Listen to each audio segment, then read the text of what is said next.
Yo, what's going on, everybody? This is Don't Talk Sports. My name is Dillon. In today's video, what we're going to be doing is, as you can see, we're doing another tier ranking. In this video, we're going to be doing an NBA fans tier ranking. Now, I've already made one of these kind of with the NFL fans. Now, obviously, in that video, if you have not seen it already, I'll put an annotation up there in the top right part of the screen. But in that video, I basically said, there's really no way to kind of justify kind of how you're ranking it. Like when you're ranking NFL teams, NFL quarterbacks, NBA players, MLB players, you can kind of go off their stats, their accolades, things like that to kind of rank how good they are, their GOAT status, average, bad, whatever, you know what I'm saying. When it comes to fans, the only criteria I can kind of go off of is when the team goes to the playoffs, are the fans active? Are they there? Are going to go off of kind of jersey sales and just kind of how active the fans are, like in social media and etc. So without further ado, first thing I want to go and say, this is my tier ranking. So if you disagree with this list, that is your choice. You can make your own tier list if you want, but this is my tier list. But we're going to get straight into this. So if you're going to enjoy, as always, make sure you drop a like on today's video. Be very much appreciative if you do so. But without further ado, let's get into it.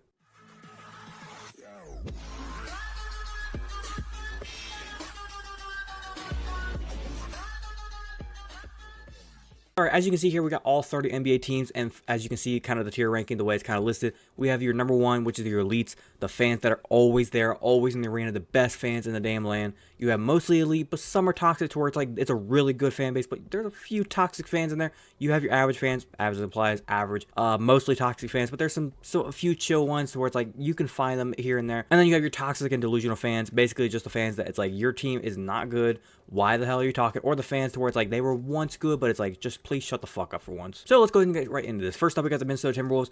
Timberwolves fans, I'd say right now, they are actually kind of becoming an elite fan base. They are there. Anthony Edwards been popping off, so his jersey sales been through the roof. The fans are supporting their guys.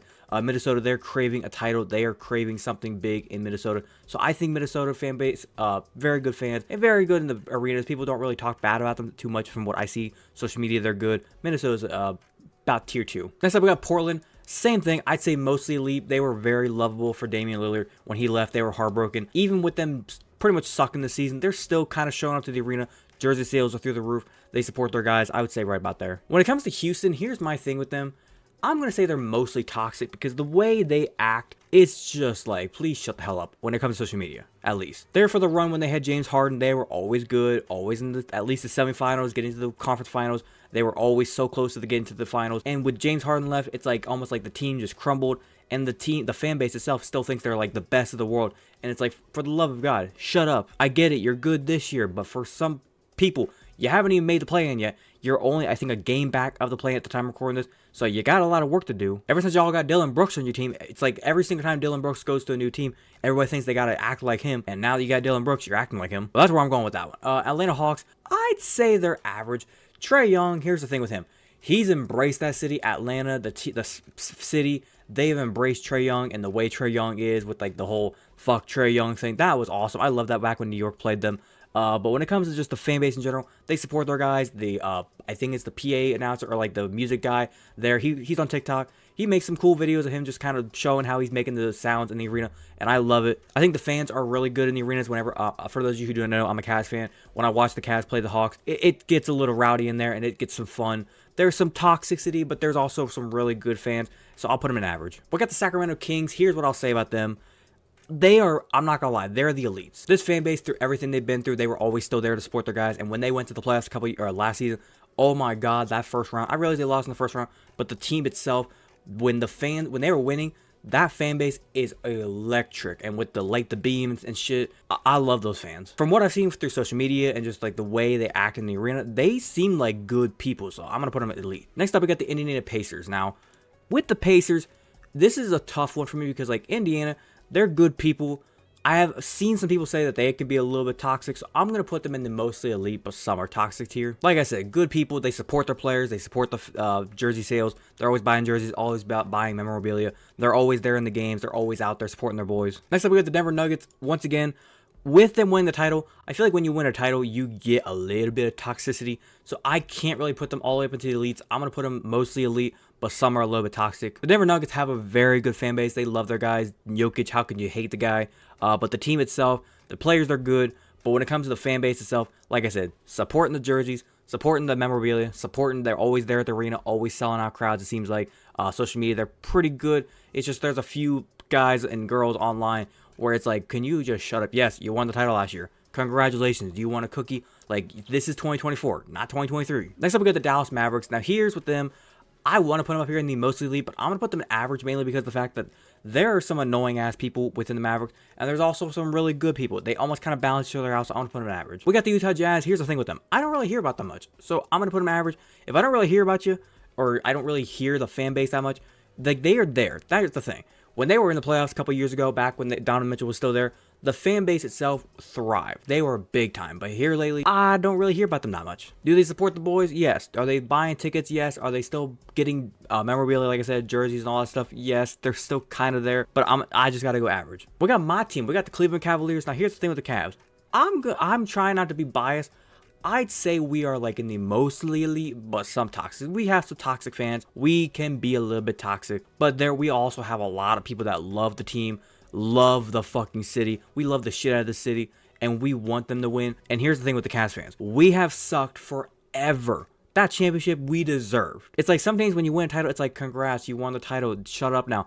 But when we won the title, we were going to celebrate for the whole fucking year. The only problem is there are some Cavs fans that they're still holding on to that title and act like that's like the thing that makes us the best team in the world. It's like, bro, that was 8 years ago. Shut up. Next up, we got the Washington Wizards.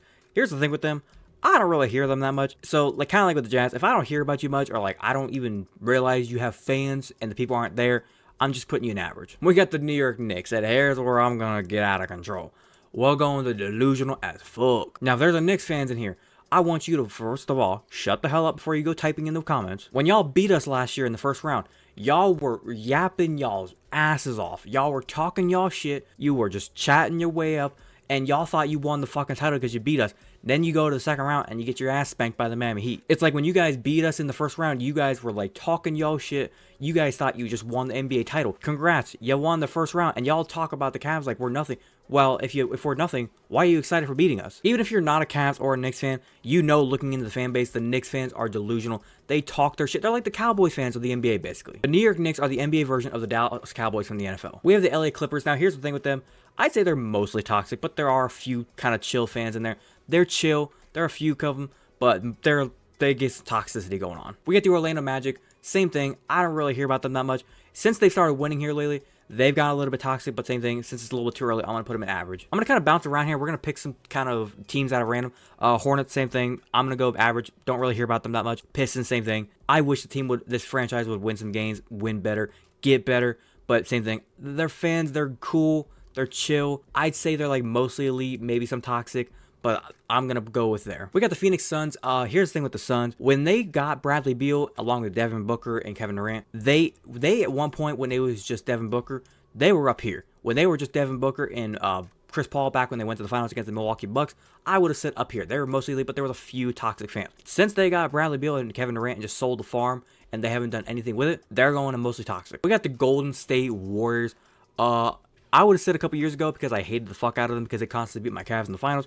Yep, I would have made a new tier down here, like way down here that said fuck you. But now, here's the thing with them. Do I put them in mostly toxic? I would say yes because the way they are. They are constantly feel like they're always just championship bound. They're going to win the title. This year they're fighting to stay in the play-in. The fans support their guys. Here's the thing with them, like I said. I don't give a fuck. This is my tier list. Y'all are some toxic motherfuckers. We got the Toronto Raptors. Hello. Canada, nice ass people. Elite. Like, do I need to say anything more? That they support their fans. The fans support their guys, I mean. They always buying the jerseys. They're always there at the arenas. When they get to the playoffs, they are sellout crowds. It's like a goddamn party. They had probably one of the best parades we've seen in a long time. Yeah, I'm going with elite for them. Next up, we got the Brooklyn Nets. Same thing kind of with all these other teams. Like, I don't hear about you that much.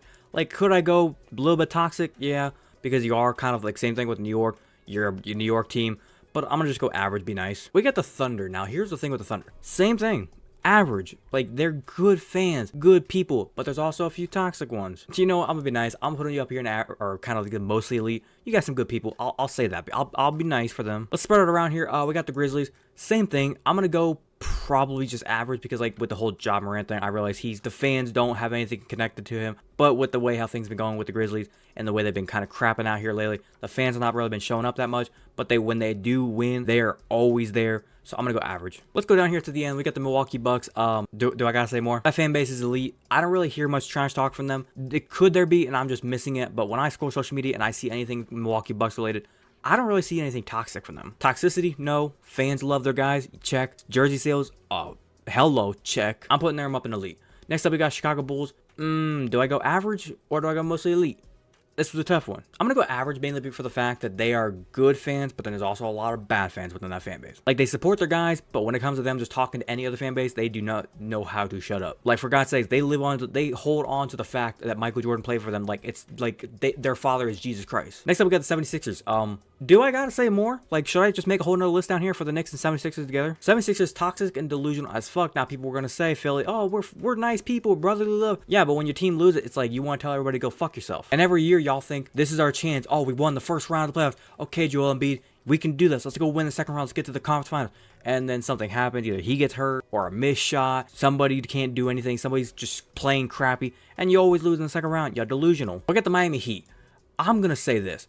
They are average fans, mainly for the fact that they show up a lot, but there is so much toxicity there, mainly because the Florida people, Miami, that fan base can get toxic, and the way they act, it's like you almost want to say they love their people so much, they love their guys so much, they support them, they're always there at the games, buying memorabilia, but when they come to them, like same thing with the Bulls, when they talk to other people, they don't know how to shut up. Look at the Lakers. I'm going to be nice, and I'm going to say average. I was going to put them down here in the mostly toxic, but I'm gonna say they're average fans. A few good people, a few bad people, they're average. We got the Spurs. Spurs, I'll put them up mostly elite. There's some good people in there. They support their guys. Even whenever they win the titles, it seems like they just kind of kept chill. They didn't do anything crazy. There's some chill people. We got the New Orleans Pelicans, same thing. I put them up here in the mostly elite. There's some cool people. They're nice. They got a few toxic ones in there, but they're still chill. And then we got the Boston Celtics. I'm not going to put them all the way down in toxic and delusional as fuck because they do win some titles. But I'm going to put them in mostly toxic but some chill because there are a few chill people in there. But the whole fan base in entirety, they can get toxic. But that's my tier list. You can kind of look over it if you want. If you want to kind of pause the video and check it out for yourself, feel free to do so. But other than that, I think I'm going to wrap it up there. Hopefully you guys did go on to enjoy today's video. If you did enjoy, as always, make sure you drop a like on today's video. Be very much appreciated if you do so. If you want to watch the entirety of today's video, thank you very much. And like I said, if you have a different opinion, do you think any of these teams were ranked in the wrong spot? Maybe one team needs to be moved up, down, whatever your opinion may be. Leave your complete opinion down in the comment section down below. Be more than welcome to talk about it with you guys. If you're a fan of the content that I do post here and you want to go and hit that big red subscribe button, feel free to do so. And do not forget to hit that little notification bell to be notified so I can post. But without further ado, this has been Dillon Talk Sports. Have a great day. Peace.